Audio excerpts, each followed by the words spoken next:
Hello guys, welcome to the एलियस। और आज की वीडियो में हम पढ़ने वाले हैं कि भाई मॉलिक्यूलर मास होता है क्या है, उसको कैलकुलेट कैसे करते हैं।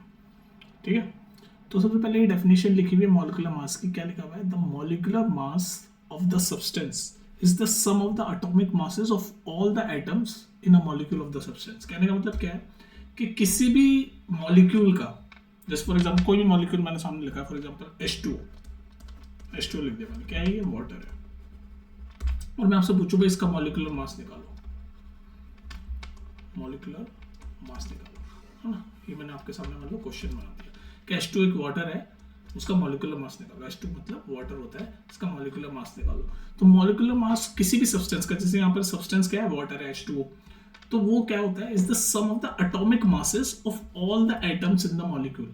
तो इसमें कौन कौन से एटम है? दो हाइड्रोजन के एटम है, ऐसे दो हाइड्रोजन के एटम है और एक ऑक्सीजन का एटम है।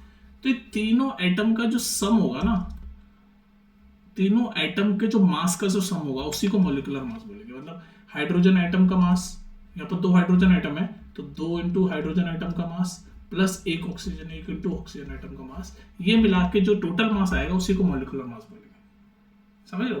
तो एटॉमिक मास क्या होता है? मतलब एक एटम के मास को, single mass of a single atom, mass of a single atom,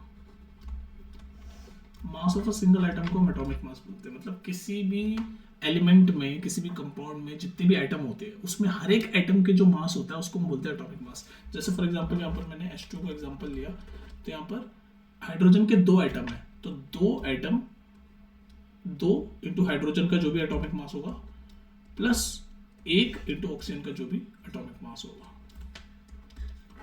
ये पूरा मिला के आपका मॉलिक्यूलर मास बनेगा इसका H2O का। समझ गए बात को? अब दोबारा पढ़ो, डेफिनेशन क्या कह रहा है?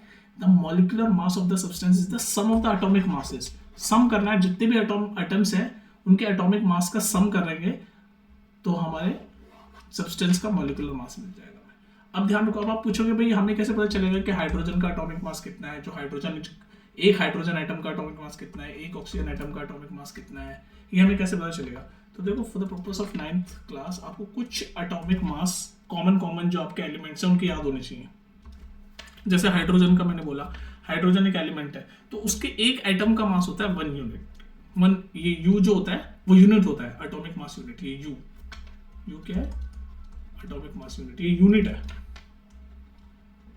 ये, जिसमें हम एटॉमिक मास को मेजर करते हैं, उसका यूनिट को हम यू से डिनोट करते हैं, यू एटॉमिक मास यूनिट। तो एक हाइड्रोजन एटम का एटॉमिक मास होता है 1।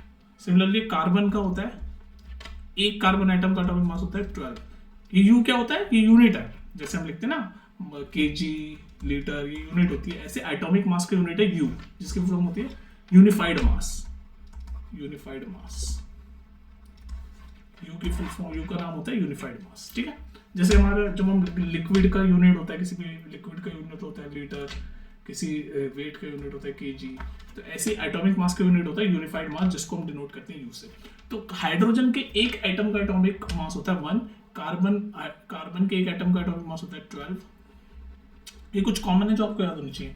नाइट्रोजन का एक एटम का एटॉमिक मास होता है 14।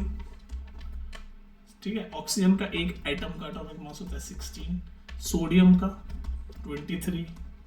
अगर आपसे पूछे मैग्नीशियम के एक एटम का एटॉमिक मास कितना होता है, मैग्नीशियम का होता है 24। ठीक है, कुछ आपको कॉमन याद रखनी चाहिए। जैसे क्लोरीन एक बहुत कॉमन है, क्लोरीन का कितना होता है? एक एटम का एटॉमिक मास। अप्रोक्सीमेटली है सब, क्योंकि इनमें कुछ पॉइंट की वैल्यू होती है, जैसे 1.01 ऐसे, लेकिन हम अप्रोक्सीमेटली लेते हैं 1, 12, 14। तो क्लोरीन का 13.5 यूनिफाइड मास होता है, यानी एक क्लोरीन एटम का एटॉमिक मास होता है 35.5। ठीक है, और सल्फर का मान लो, जैसे ये कुछ कॉमन है, सल्फर का मान लो, सल्फर का होता है 32, कैल्शियम 40। ठीक है, तो ये कुछ कॉमन एलिमेंट हैं जिनके आपको एटॉमिक मास पता होने चाहिए। तो अगर आपको ये सब पता होंगे तो आप मॉलिक्यूलर मास निकाल पाओगे। जैसे कि हमने देखा, मॉलिक्यूलर मास क्या होता है कि किसी भी कंपाउंड में जितने भी एटम है, जितने भी एलिमेंट है, उनके हर एटम के एटॉमिक मास का जो सम होता है उसी को मॉलिक्यूलर मास बोलते हैं।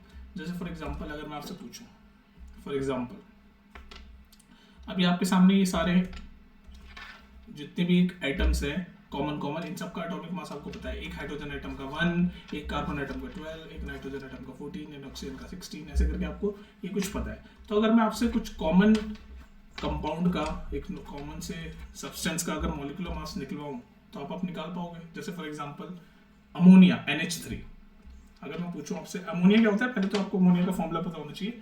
अमोनिया का फॉर्मूला होता है NH3।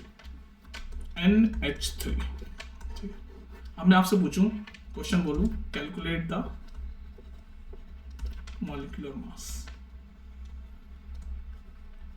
मॉलिक्यूलर मास आपको कैलकुलेट करना है, तो आपको यानी नाइट्रोजन का एटॉमिक, नाइट्रोजन का एक ही एटम है, तो 1 इंटू नाइट्रोजन का कितना एटम है, नाइट्रोजन का कितना है, ये रहा देखो, कहाँ है नाइट्रोजन, ये 14, ठीक है, तो 1 इंटू 14 प्लस हाइड्रोजन के कितने आइटम है, 3 आइटम है, देखो ना H3 है, तो 3 और एक हाइड्रोजन आइटम का मैंने आपको बताया था अभी, एक हाइड्रोजन आइटम का कितना है 1, एक हाइड्रोजन आइटम का एटॉमिक मास कितना है 1, यहाँ पर 3 हाइड्रोजन आइटम है तो 3 इंटू 1, तो बस इसको ऐड कर दो, 1 इंटू 14 प्लस 3 इंटू 1 3, 14 प्लस 3 17, और ये U तो आपका आएगा यूनिट है, तो 17 यूनिफाइड मास मॉलिक्यूलर मास है किसका, NH3 का, तो NH3 का मॉलिक्यूलर मास हमने निकाल दिया 17। ठीक है, तो इसी तरह से आप किसी भी सब्सटेंस का मॉलिक्यूलर मास निकाल सकते हो, बस आपको जो कॉमन एलिमेंट है उनका एटॉमिक मास पता होना चाहिए। जैसे मैंने कुछ कॉमन एलिमेंट के आपको एटॉमिक मास यहाँ पर लिख के दिखाए, ठीक है, इतने काफी है आपके लिए। और देखते हैं क्वेश्चन, 1-2 क्वेश्चन और देखते हैं। सल्फर डाइऑक्साइड का अगर मैं आपसे मॉलिक्यूलर मास पूछूं, जैसे यहाँ क्वेश्चन बना दूं मैं, calculate the molecular mass of sulphur dioxide. तो सबसे पहले तो आपको सल्फर डाइऑक्साइड का फॉर्मूला पता होना चाहिए, SO2।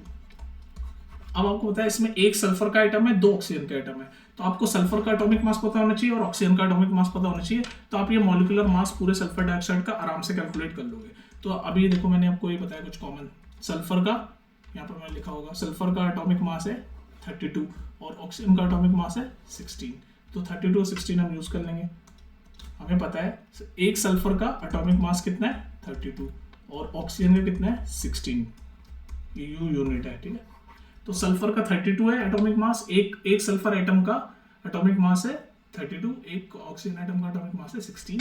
अब बस आपको मॉलिक्यूलर मास निकालना है इस पूरे कंपाउंड का, ये कंपाउंड है ना सल्फर डाइऑक्साइड, इस जो पूरा सब्सटेंस है इसका मॉलिक्यूलर मास आपको कैलकुलेट करना है। तो कैसे करोगे, सल्फर एक ही है तो 1 इंटू 32 प्लस ऑक्सीजन कितने हैं 2 हैं तो 2 इंटू 16, बस अब इसको सॉल्व कर दो, 1 इंटू 32 प्लस 2 इंटू 16 भी 32 प्लस 32 64, और यूनिट लगाना मत भूलना, मॉलिक्यूलर मास का यूनिट या एटॉमिक मास का यूनिट U होता है, इसका भी यूनिट U है, और U का फुल फॉर्म मैं बता चुका हूँ, U मतलब होता है यूनिफाइड मास, तो 64 इसका आंसर आ गया 60। ठीक है, तो इस तरह से आप मॉलिक्यूलर मास कैलकुलेट कर सकते हो किसी भी सब्सटेंस का, और ये इसी पे बेस आपके क्वेश्चन आएंगे, यही है मॉलिक्यूलर मास। ठीक है, चलो फिर मिलते हैं नेक्स्ट वीडियो में।